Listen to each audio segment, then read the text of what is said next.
Hello friends, स्वागत है आपका हमारे चैनल सूरज स्टडी आईक्यू जीके पे।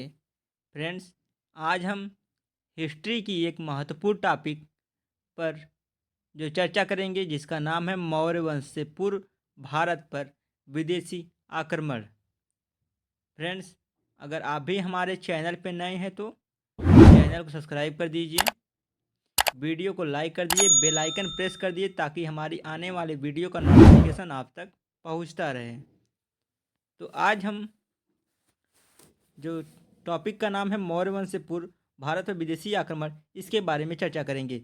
इसके पहले हमने जो है वैदिक सभ्यता, सिंधु घाटी सभ्यता, बौद्ध धर्म, जैन धर्म, महाजनपद का उदय, मगध का उत्कर्ष, नंद वंश के बारे में जो है वीडियो बना दिया है। अगर आपने वो वीडियो अभी तक नहीं देखी है तो जा कर के प्लेलिस्ट में वो वीडियो पड़ी है, उस वीडियो को देख लीजिए।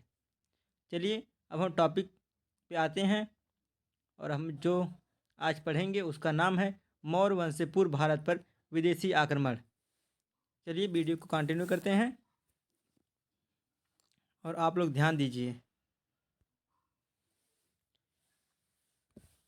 टॉपिक का नाम है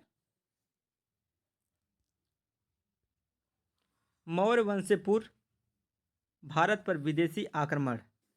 टॉपिक क्या क्या नाम है? मौर्य वंश से पूर्व भारत पर विदेशी आक्रमण। चैनल का नाम क्या है? सूरज स्टडी आईक्यू जीके।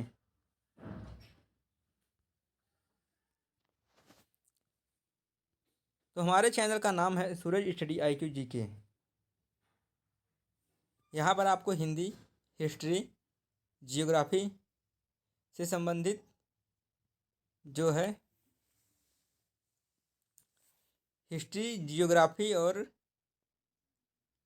हिंदी से संबंधित जो आपको वीडियो इस पर मिलेगी।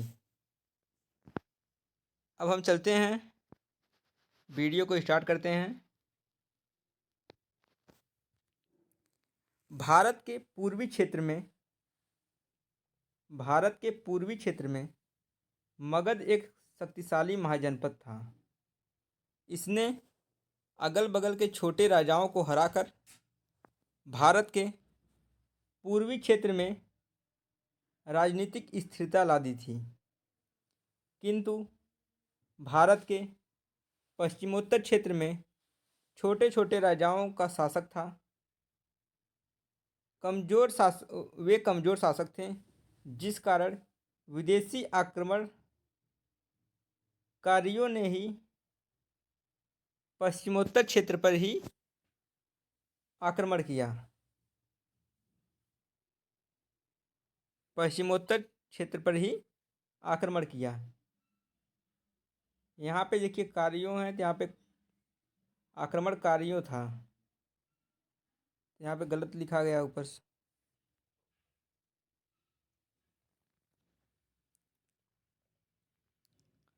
इम्पॉर्टेंट पॉइंट क्या है?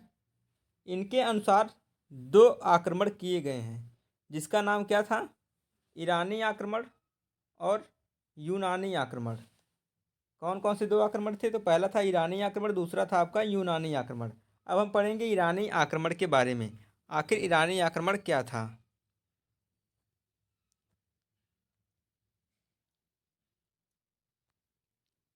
अब समझते हैं ईरानी आक्रमण। भारत पर प्रथम विदेशी आक्रमण ईरान के हखमनी वंश के द्वारा किया गया था। भारत पर प्रथम विदेशी आक्रमण किसके द्वारा किया गया था? तो ईरान के हखमनी वंश के द्वारा भारत पर पहला विदेशी आक्रमण किया गया था। हखमनी वंश का संस्थापक कौन था? तो साइरस द्वितीय था। हखमनी वंश का संस्थापक कौन था? तो साइरस द्वितीय था। आगे, साइरस द्वितीय ने भारत पर पहली बार आक्रमण किया, परंतु वह असफल रहा। साइरस द्वितीय ने भारत पर पहली बार आक्रमण किया, किंतु वह असफल रहा। आगे, भारत पर आक्रमण करके प्रथम सफलता इसी वंश के शासक डेरियस प्रथम को मिली। इसकी सफलता किसको मिली थी? डेरियस प्रथम को।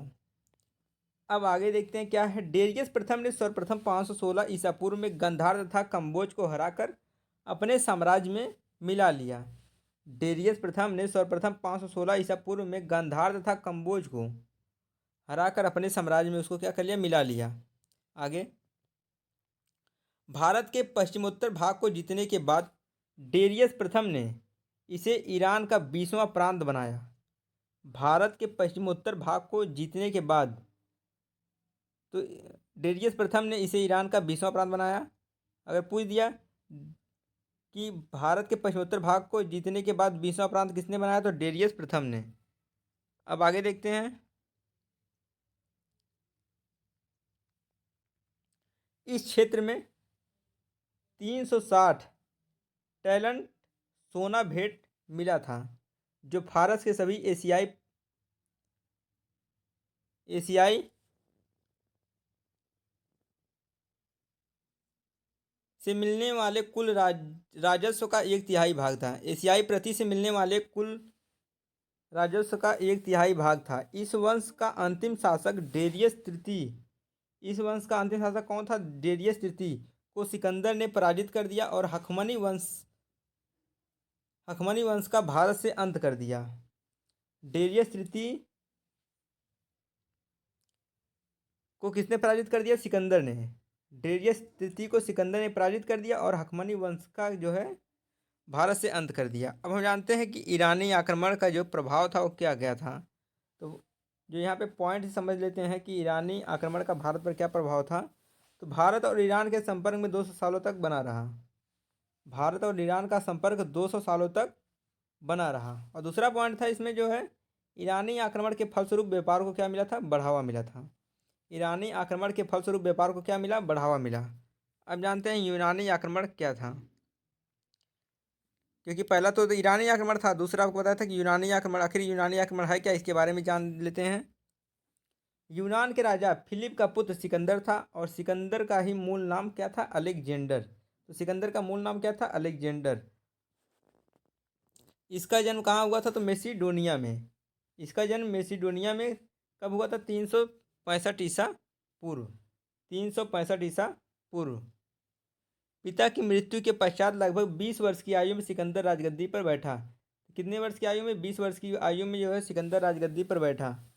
सिकंदर के गुरु का क्या नाम था, तो अरस्तु था। सिकंदर के गुरु का क्या नाम था, अरस्तु। पॉइंट समझिएगा सभी लोग। सिकंदर के गुरु का क्या नाम था, तो अरस्तु था। इसकी प्रिय पत्नी का नाम क्या था, रुखसाना था। इसकी प्रिय पत्नी का क्या नाम था, रुखसाना था। और सिकंदर के घोड़े का क्या नाम था, तो बहु केफला था।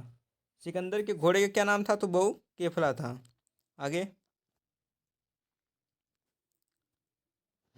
सिकंदर ने जब भारत के पश्चिमोत्तर से आक्रमण शुरू किया तो सबसे पहले तक्षशिला के राजा आम्भिक ने सिकंदर की अधीनता स्वीकार कर ली। सिकंदर ने जब भारत के पश्चिमोत्तर से आक्रमण शुरू किया तो सबसे पहले तक्षशिला के राजा आम्भिक ने सिकंदर की अधीनता क्या कर ली, स्वीकार कर ली। अब देखते हैं उसके आगे क्या है। उसके बाद सिकंदर ने पंजाब के राजा पोरस पर आक्रमण किया। उसके बाद सिकंदर ने पंजाब के राजा पोरस पर आक्रमण किया। झेलम तथा चिनाब के बीच का यह मध्यवर्ती क्षेत्र था। इसके बाद है, राजा पोरस ने सिकंदर को अपने राज्य पर आक्रमण करने पर उसका कड़ा प्रतिरोध किया। राजा पोरस ने सिकंदर को अपने राज्य पर आक्रमण करने पर उसका क्या किया, कड़ा प्रतिरोध किया। सिकंदर पोरस की बहादुरी से अत्यधिक प्रभावित हुआ तथा उसका राज्य उसको वापस कर दिया। उसके बाद सिकंदर की सेना ने व्यास नदी को पार करने से मना कर दिया। सिकंदर की जो सेना थी वो व्यास नदी को पार करने से इनकार कर दिया। सिकंदर ने अपनी सेना को नदी पार करने के लिए बहुत प्रेरित किया। सिकंदर ने अपनी सेना को नदी पार करने के लिए बहुत प्रेरित किया, लेकिन उसकी सेना नदी को पार नहीं किया। अतः सिकंदर वहाँ से ही वापस लौट गया। सिकंदर वहाँ से वापस लौट गया। सिकंदर का थल सेनापति कौन था, तो सेल्यूकस निकेटर था। इसका जल सेनापति कौन था, तो निर्याकस था। थल सेनापति कौन था, तो सेल्यूकस निकेटर। और जल सेनापति कौन था, निर्याकस था। सिकंदर भारत में 19 महीने तक रहा। कितने महीने तक, तो 19 महीने तक भारत में रहा। वापस लौटते समय रास्ते में 323 ईसा पूर्व में बेबीलोन में सिकंदर की मृत्यु हो गई। सिकंदर की मृत्यु 323 ईसा पूर्व में कहाँ हुई, बेबीलोन में। अब जानते हैं सिकंदर की सफलता के कारण कौन कौन से थे। तो भारत में किसी एक सत्ता के केंद्रीकरण का अभाव सिकंदर की सफलता का एक मुख्य कारण था। जो फर्स्ट पॉइंट है उसमें दिया गया है, भारत में किसी एक सत्ता के केंद्रीकरण का अभाव सिकंदर की सफलता का एक मुख्य कारण था। दूसरा पॉइंट क्या था, सिकंदर की सेवा शक्तिशाली थी, उसकी सेना में तेज तर्रार घोड़े की भरमार थी। सिकंदर की सेवा शक्तिशाली थी और उसकी सेना में तेज तर्रार घोड़े का क्या था, भरमार था। आगे देखते हैं, सिकंदर के आक्रमण का भारत पर आखिर क्या प्रभाव पड़ा। सिकंदर के आक्रमण का भारत पर क्या प्रभाव पड़ा। तो फर्स्ट पॉइंट है, सिकंदर के आक्रमण का सर्वाधिक महत्वपूर्ण परिणाम था भारत और ईरान के मध्य विभिन्न क्षेत्रों में सीधे संपर्क की स्थापना हुई। सिकंदर की आक्रमण का सर्वाधिक महत्वपूर्ण परिणाम था कि भारत और यूनान के मध्य विभिन्न क्षेत्रों में सीधे संपर्क की स्थापना हुई।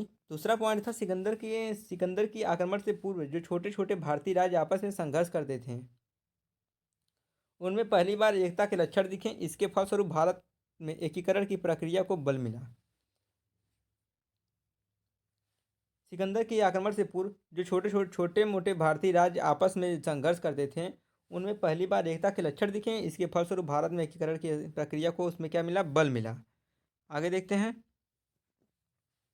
प्राचीन यूरोप को भारत में संपर्क में आने का अवसर मिला। प्राचीन यूरोप को भारत के संपर्क में आने का क्या मिला, अवसर मिला। और अगला पॉइंट था जो है, भारत में गांधार शैली का विकास यूनानी कला का ही परिणाम था। भारत में गांधार शैली का विकास ही यूनानी कला का परिणाम था। अगला पॉइंट था, यूनानियों से मुद्रा निर्माण की कला भारतीयों ने सीखी थी। यूनानियों से मुद्रा निर्माण की कला जो है किसने सीखी थी, भारतीयों ने सीखी थी। भारतीयों ने मुद्रा निर्माण की कला कहाँ सीखी थी, यूनानियों से सीखी थी। फ्रेंड्स, आज का ये टॉपिक था यहीं पे समाप्त हो गया है। आगे किसी नेक्स्ट टॉपिक में मिलेंगे। अगर अगर आप भी हमारे चैनल पे नए हैं तो चैनल सब्सक्राइब कर दिए, वीडियो को लाइक कर दिए, बेल आइकन प्रेस कर दिए, ताकि हमारे आने वाले वीडियो का नोटिफिकेशन आप तक पहुंचता रहे।